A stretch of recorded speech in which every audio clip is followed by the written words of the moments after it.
Coming up next on This Week in Torrance, the Flying Fortress lands at Torrance Airport. We'll take you up and away on this flight back in time.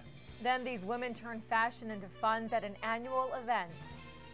Plus, these officers trade in their uniforms for serving trays. We'll tell you why. And after taking the winter off, a local gathering place returns with something fresh for the community. These stories and much more are just seconds away. Your local news starts now.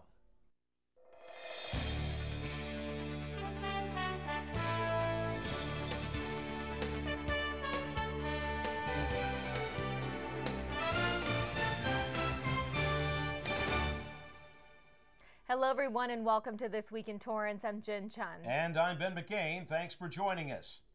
It's a tough decision some Torrance High School seniors may have to make very soon. Out of the over 82,000 California applicants to a UC school, 71% were accepted as freshmen. That's down from years past due to state budget cuts. But now, for the first time, UC schools across the state are using waiting lists. More than 10,000 students were offered a spot on at least one of 7 waiting lists, and those students have just a few days to say whether they want to remain on those lists. Final decisions about their possible admissions are not expected until next month. Many students say they would prefer an outright acceptance or rejection rather than to be in limbo, and the odds of being offered a spot from those lists is expected to be small. Some students are being encouraged to send deposits to campuses that have accepted them to ensure enrollment somewhere.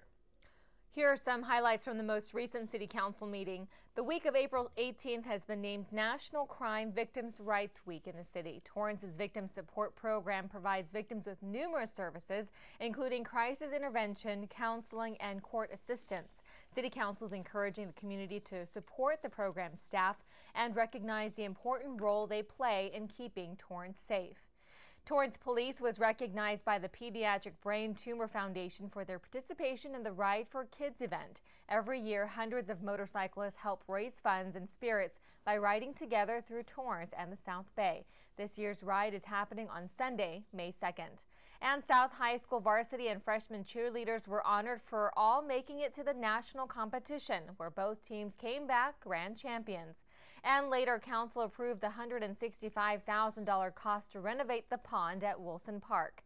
The city's Parks Department has tried to restore the 30-year-old pond over the years, but the legal dumping of animals like ducks and fish have caused health and safety issues. The pond was drained several months ago as officials decide on how to return the feature to visual attraction. Education is always in fashion, and the Torrance Women's Club shared their flair for fashion and fundraising at an annual event. Reporter Lauren Vesey has more.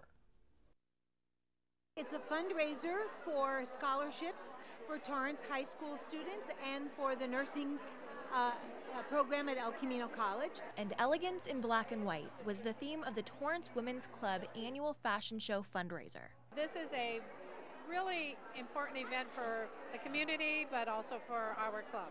And as you can see, it's very popular, very exciting. The club raises funds each year at the event through a silent auction, the sale of gift baskets, and even a raffle.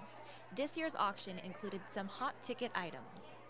Southwest Airlines has given us $800 worth of airline tickets. Joe Idemoto's photography studio has given us a family portrait certificate. We also have an authentic Lakers basketball signed by Josh Powell, number 21. But the highlight of the day was definitely the show. Anita is our first model. Anita, will you come out? With clothes sponsored by Coldwater Creek, the audience was entertained by members who modeled the clothes, leaving everyone excited about the work that they were doing. We hope we will surpass last year's, I'm sure. And I can't think of a better place to spend your money. But even with all of the excitement, the purpose of the event was not lost on anyone, especially the co-chairs. We both are retired Torrance teachers, so we have a vested interest in Torrance and the Torrance schools. In a time when so many people need help financing their education, it's nice to know that the Torrance Women's Club is here to help. For Torrance City Cable 3, I'm Lauren Vesey. Thank you, Lauren. For more information on their other activities and events, go to TorranceWomen'sClub.org. Coming up, clear skies and low winds make this the perfect time for a once-in-a-lifetime flight. We'll take you up in the air and back in time after the break. But first, here's the current temperature outside.